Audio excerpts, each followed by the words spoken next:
డైరీగా మారిపోయిన పరిస్థితి కనిపిస్తుంది. ప్రతిరోజు ఎక్కడో చోట హత్యాయత్నాలు జరుగుతూ ఉన్నాయి. ఏ విధంగా దీన్ని మీరు ఎదుర్కోబోతున్నారు? మీ కేడర్ని ఏ విధంగా కాపాడుకోబోతున్నారు? అట్లాగే అసెంబ్లీలో దీని గురించి ఏ విధంగా మీరు ప్రస్తావించబోతున్నారు?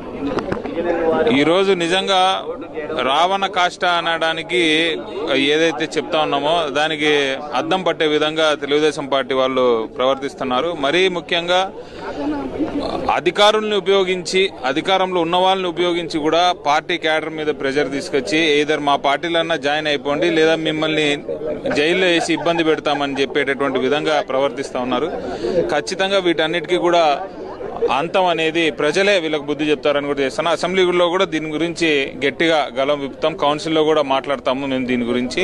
అదేవిధంగా ఎల్లుండి జరగబోయేటటువంటి ఈ ధర్నా వల్ల నేషనల్ వైడ్ కూడా ఆంధ్ర రాష్ట్రంలో ఏం జరుగుతా ఉంది అనేది ప్రజలకు కూడా తెలియాలి.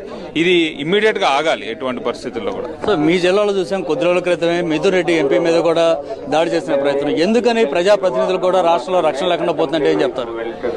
అంటే కావాలని రివెంజ్ తీర్చుకోవడానికి. ఎందుకంటే చిత్తూరు జిల్లా మొత్తం మీద గెలిచినటువంటి ఫ్యామిలీ పెద్దిరెడ్డి గారిది కుటుంబం ఒకటే కాబట్టి వాళ్ళని కూడా ఏదో రకంగా ఇబ్బంది పెట్టి వాళ్లకు తన సొంత కాన్స్టిట్యున్సీలో తన సొంత పార్లమెంట్ సెగ్మెంట్ లో కూడా ఒక ఎంపీని రానివ్వకుండా రాళ్ల దాడి చేసినటువంటి విషయం మనందరం చూస్తా ఉన్నాము.